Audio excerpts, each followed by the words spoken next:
Bem, pessoal, vamos lá, né? Vamos aprender de Deus. Deus é bom e sua misericórdia dura para sempre. No livro de Jó, capítulo 38, versículo 3, está escrito: Cinge, pois, os teus lombos como homem, pois eu te perguntarei e tu me responderás, se sabes. Onde estava tu, ó Jó, quando eu lançava os fundamentos do planeta Terra? Ok? Veja a pergunta que Deus faz a Jó, é a pergunta que ele faz a toda a humanidade, sabe? É como ele estivesse perguntando aos cientistas: onde é que você estava quando eu comecei a fazer as coisas? Estão entendendo? E assim, ó pessoal, preste bem atenção, a ciência, ela na verdade, ela não tem capacidade nenhuma de voltar ao passado, né? E conseguir coletar informações precisas para nos mostrar no exato momento, agora no presente, o que realmente aconteceu, o que desencadeou aí, né?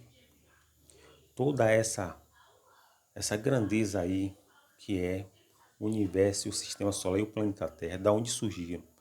Eles não têm capacidade, porque os próprios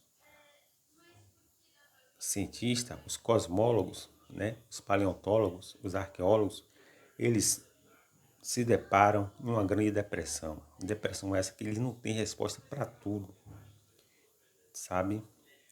E eles ficam frustrados porque existe uma barreira. E que barreira é essa? Que fronteira é essa? É que eles não têm capacidade de voltar ao passado. Então eles vivem de teorias, né? E de algumas coisas aí que eles podem alencar e tentar mostrar, né? O mais próximo que pode chegar agora. É nisso, é naquilo, tal, mas conclusão mesmo cabal não tem. Porque Deus falou assim: onde é que você estava? Falando para a humanidade, para qualquer um, cientista, paleontólogo, arqueólogo, sabe, historiador, enfim.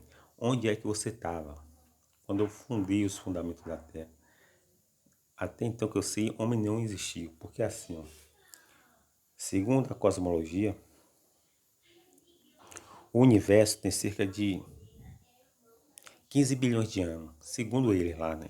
Segundo que nem eles mesmos se entendem. Não tem precisão nenhuma nisso, até porque nenhum deles estavam lá, como o Deus foi advertido por Deus. Onde é que você estava, João?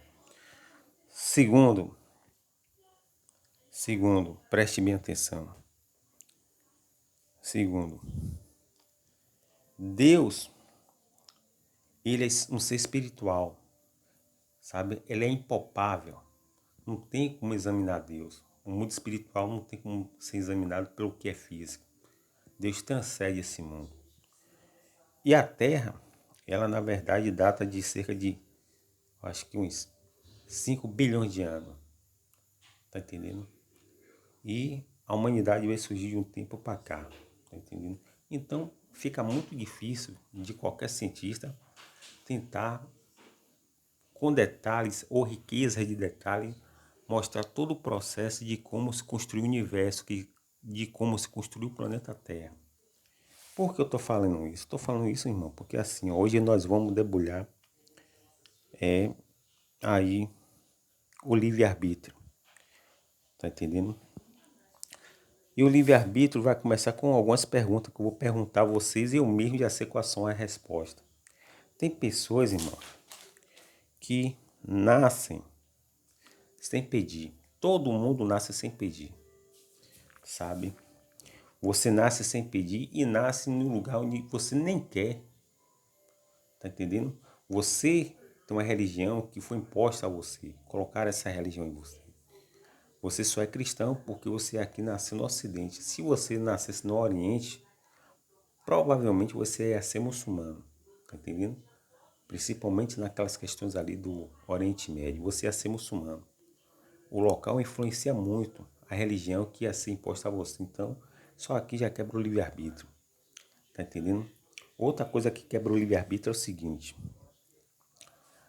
Segundo a ciência, nós nascemos, nós crescemos, você cresce sem querer, você reproduz porque, né, existe todo tipo de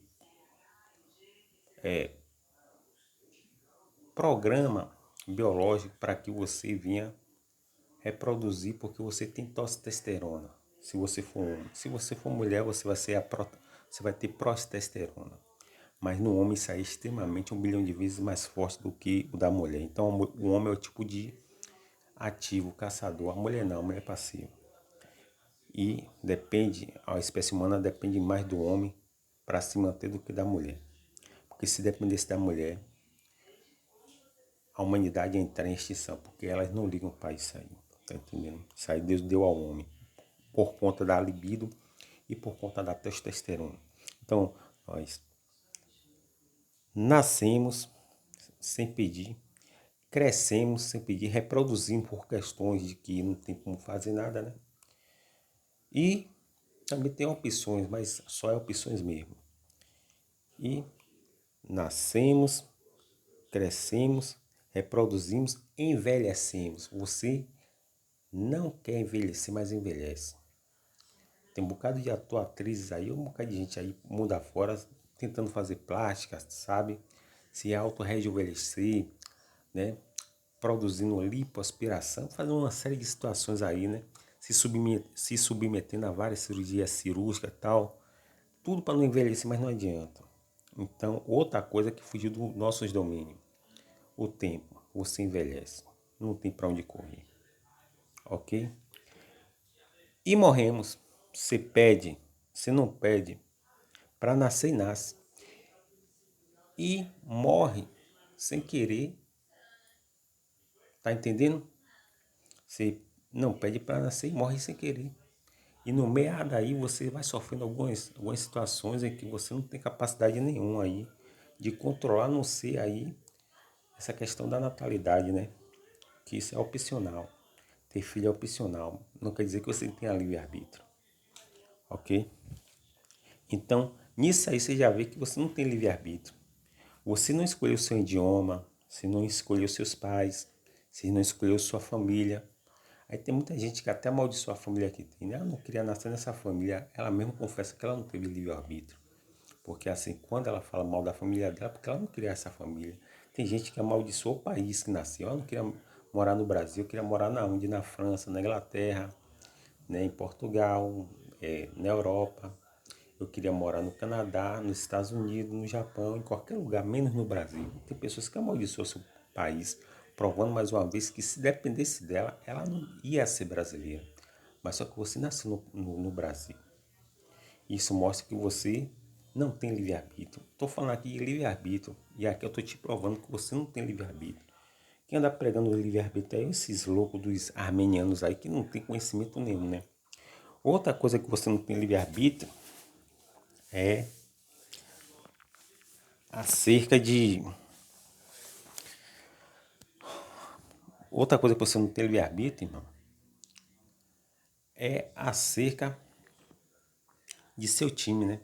Geralmente quando você nasce, você nasceu, alguém vai impor sobre você o time que você tem que gostar.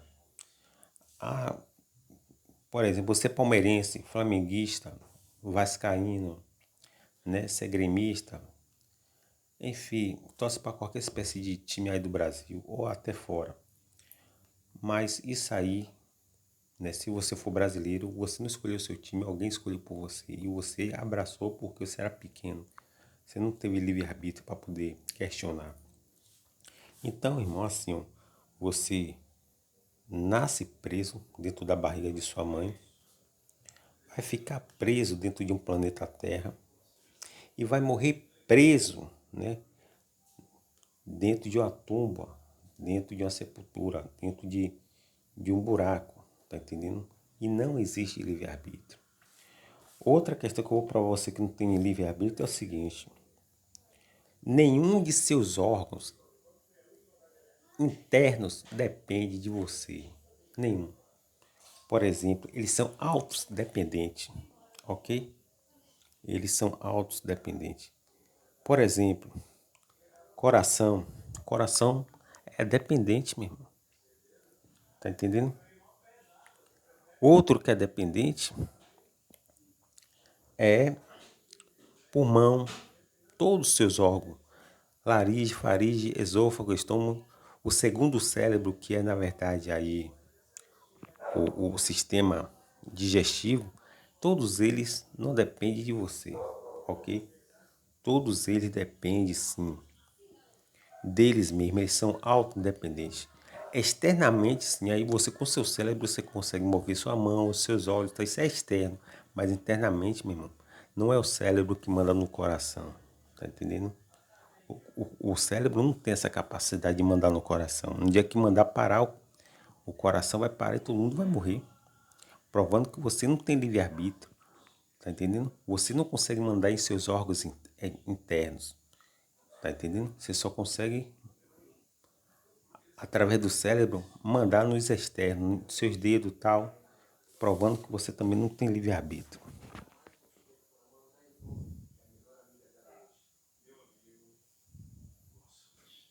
Ok? Então vamos lá, preste bem atenção. Estamos debulhando aqui o livre-arbítrio. Vamos partir um pouco para a biologia, né? Vamos falar aqui de algo de suma importância. Você já ouviu falar aí, deixa eu pegar aqui. Você já ouviu falar, deixa eu ver aqui. Meu Deus, cadê, Senhor Jesus? Você já ouviu falar em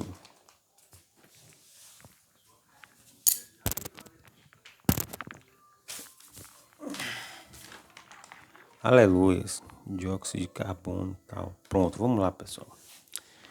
Achei aqui. Você já ouviu falar em dióxido de carbono? Ele faz parte da composição do ar atmosférico. Tá entendendo? O dióxido de carbono faz parte do gás aí da atmosfera. Tá entendendo? É a composição do ar atmosférico. Uma espécie de gás em extrema abundância aí no ar. E chama-se também de nitrogênio, de oxigênio, sabe? Então vou tentar explicar aqui para vocês melhores. O nitrogênio, né, que faz parte dessas composições de gases aí da atmosfera, ele é o mais abundante em 80%. O oxigênio que a gente respira só tem 20%. E os 10% são gases combinados, né, que faz parte da atmosfera. Deles são formados atmosferas, tá entendendo? Estamos falando da troposfera da Terra, tá entendendo? Esses gases são de vital essência para nós. Sem ele, nós não existiríamos. Aqui vem uma pergunta do livre-arbítrio. Como Deus disse a Jó: Jó, onde é que você estava quando eu fiz essas grandezas da composição do ar atmosférico? Aí eu pergunto a você, se você perguntar aos cientistas, eles não vão poder saber, até porque eles não estavam lá, né? Quando Deus, através de seu poder, ele na verdade composicionou todo o ar atmosférico aí em nitrogênio 80%, oxigênio 20% e os gases combinantes em apenas 10%. Nenhum desses seres humanos aí estava lá, nenhum cientista. Quando Deus fala a Jó, ele está dizendo assim, ó, toda a humanidade, inclusive os cientistas, eles não estavam lá. Tá entendendo? E esses gases são de suma importância para nossas vidas. E se encontra onde? Na atmosfera, na troposfera, ok? Então vamos lá. O nitrogênio serve para o mecanismo biológico do nosso corpo. Temos muito nitrogênio em nosso corpo, tá entendendo? Nós temos muito nitrogênio dentro do nosso corpo. Do nitrogênio depende as moléculas. Do nitrogênio depende as proteínas. Dos nitrogênio dependem também o DNA e do nitrogênio depende também o RNA. Tá entendendo? Seu corpo depende desses agentes externos para manter tanto o DNA como o RNA em um estado de ciclo de vida vital. Precisa-se do nitrogênio constante para eles. É como que o nitrogênio fosse o almoço e o jantar do DNA e do RNA. Essas duas grandezas que se encontram dentro do nosso corpo. Tá entendendo? Se não fosse o nitrogênio, potencialmente nós não ia desenvolvermos nenhuma espécie aí de mecanismo biológico cíclico para nossas vidas, ok? Então o Criador fez tudo certo. E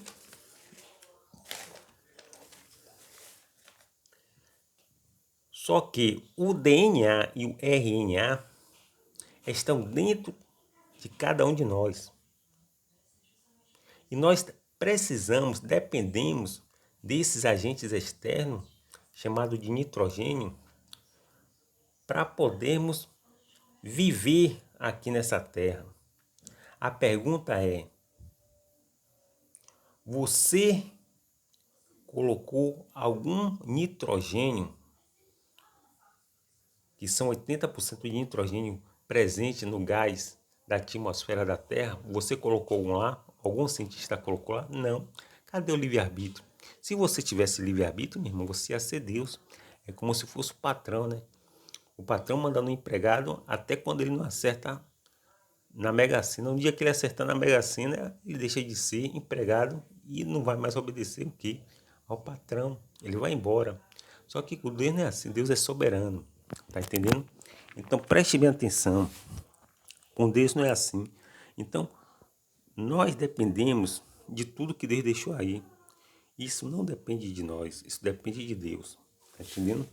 O nitrogênio, que é 80%, é de vital suma importância para nossas vidas.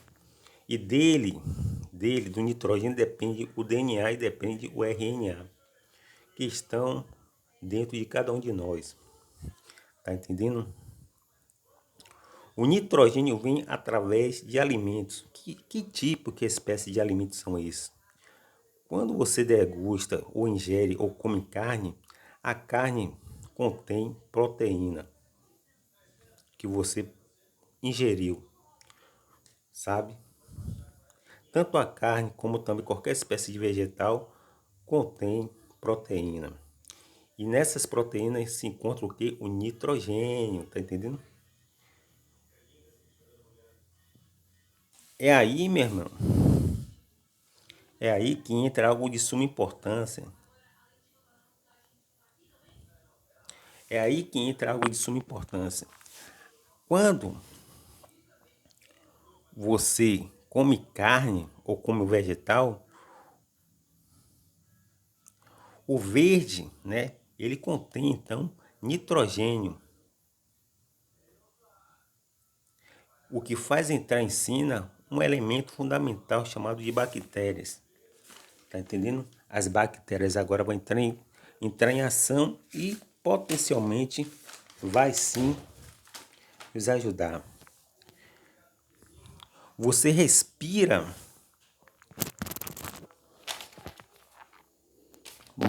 Vamos lá. As bactérias não selecionam algumas coisas nocivas à nossa saúde. As bactérias, elas vão selecionando as coisas boas para a nossa saúde, em um processo, poupando de nós alguns venenos que nós podemos até ingerir, né? Então quem faz essa parte é as bactérias. O que eu e você não podemos fazer absolutamente nada. Quem faz isso é as bactérias. Tá entendendo? Ou seja, nós dependemos de bactérias para viver nesse planeta Terra e nós não sabíamos disso. Esse tipo de peneira seletiva que as bactérias fazem, estão entendendo? Separando as coisas boas das coisas ruins, das coisas nocivas. extremamente venenosa para o nosso organismo, elas eliminam no processo, sabe? Ela vai eliminando e aí, conforme ela vai eliminando, as bactérias vai deixando ali aquilo que só os vegetais podem, na verdade, absorver. E quando os vegetais absorvem ou depois são comidos pelos bois, né? São comidos aí por alguns animais que a gente depois nessa cadeia alimentar vai ingerir eles também. É um ciclo de cadeia alimentar, né? Então, os bois quando comem ali o vegetal, aquele vegetal vai para dentro dele, mas aquele vegetal vai para dentro dele limpo muito por conta das bactérias que estão ali na terra e que limpou ali muita coisa ruim que poderia trazer morte para quem? Para nós seres humanos, porque a gente ia ingerir carne bovina e ia morrer, carne suína ia morrer, carne equina ia morrer, muito por conta de que ele se alimenta da onde? Do vegetal, tá entendendo? Ele se alimenta do verde. E quando ele se alimenta do verde, ele vai estar levando para dentro dele o quê? Nitrogênio, tá entendendo? Nitrogênio. E aí, o que é que acontece? As bactérias, elas têm um papel fundamental, elas separam, né? E transformam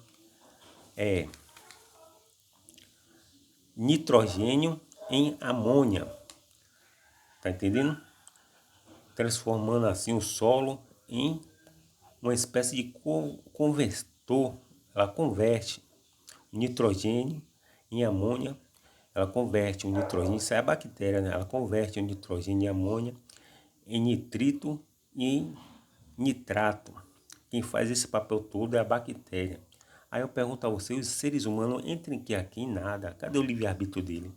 Imagine que a bactéria está trabalhando para a gente, porque se a bactéria deixasse as coisas como tivesse, potencialmente, a gente ia ingerir nitrogênio, sabe, sem ser processado, íamos morrer. Mas o que as bactérias fazem? Elas transformam nitrogênio em amônia, elas transformam nitrogênio em nitrato, elas transformam nitrogênio em nitrito. As bactérias fazem isso.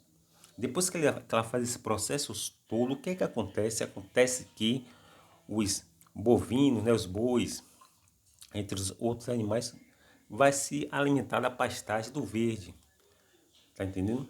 Mas quando ele come aquele verde ali, o nitrogênio já está convertido em amônia, em nitrato e em nitrito pelas bactérias. Que você não entre em nada. Cadê nosso livre-arbítrio? Quem faz isso pra gente aqui é as bactérias. E quando você ingere, né? Quando você ingere aí, você ingere uma carne, aí sim você vai estar ingerindo nitrogênio, porém convertido em amônia, nitrato e nitrito, que a bactéria fez esse processo. A raiz das plantas absorve essas grandezas e você consome, tá entendendo? Todo esse vegetal aí.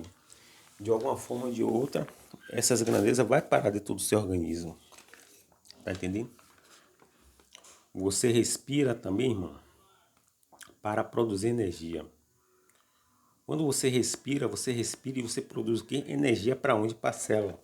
Então o ar que você respira, você está respirando o ar, esse ar que você está captando, inalando e invadindo, coletando para dentro de você, ele é de suma importância para quem?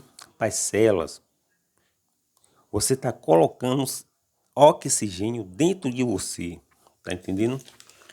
E você colocando oxigênio dentro de você, que eu já falei aqui, né? O nitrogênio são o gás atmosférico mais abundante é o nitrogênio, que é 80%. Já o gás oxigênio, que é de suma importância para nós, o que nós respiramos, ele só tem 20%. Esse nitrogênio vem para dentro do nosso corpo através dos vegetais e através dos animais que nós ingerimos. Mas as bactérias primeiro fazem todo o processo lá de limpeza e aí a gente é beneficiado. Vocês estão entendendo? Aí o que é que acontece? Acontece que O oxigênio que você respira é de suma importância para as células, porque produz energia para as células, tá entendendo? E produzindo energia para a célula, a energia vai produzir então o que? Glicose. Você ingere oxigênio, tá entendendo? Produz energia para as células. As células agora vai produzir glicose, tá entendendo? Que vai agora produzir organela, tá entendendo? E essa organela chama-se também de mitocôndrias, o que é de suma importância e vital importância para o mecanismo biológico de nossa existência. Se nada desses processos fosse atendidos, potencialmente nós íamos morrer. Se nenhuma desses tipos de complexibilidade fosse assistido, potencialmente você ia morrer. Então, o oxigênio é de suma importância. Ele só tem aí no ar atmosférico como gás apenas 20%. Quando você respira nesse processo, você está fazendo o quê? Está trazendo oxigênio para dentro do seu corpo, que vai produzir o quê? Vai produzir energia para dentro das suas células. Essas células vão gerar glicose, tá entendendo? Que vai beneficiar a organela, chamada também de mitocôndrias, e vai manter a gente vivo através de energia, uma troca de energia, tá entendendo? Então, quando você respira, você está respirando o quê? Oxigênio que está beneficiando suas células. E quando você agora bota o ar para fora, chamado de inspiração, tem respiração e tem inspiração. Quando você coloca para fora, o que é que acontece? O dióxido de carbono, o CO2, ele é repositado de novo para fora de você através de sua respiração, da sua inspiração. E o que você está colocando para fora quando você respira, inspira?